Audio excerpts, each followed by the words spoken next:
Hi everyone. In today's tutorial, we will show how to make Google Meet open to all participants. If we want anyone with the link to join easily, without restrictions, we just need to adjust a few simple settings. Let's get started. On the Google Meet dashboard, let's create and start an instant meeting. Just click that option. Once it loads, we are now on the call.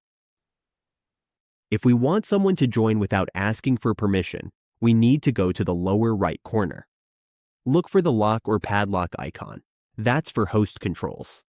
Click this icon. Scroll down to Post Meeting Access.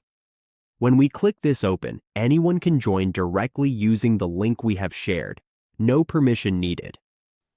Once they click the link, they can enter the meeting instantly.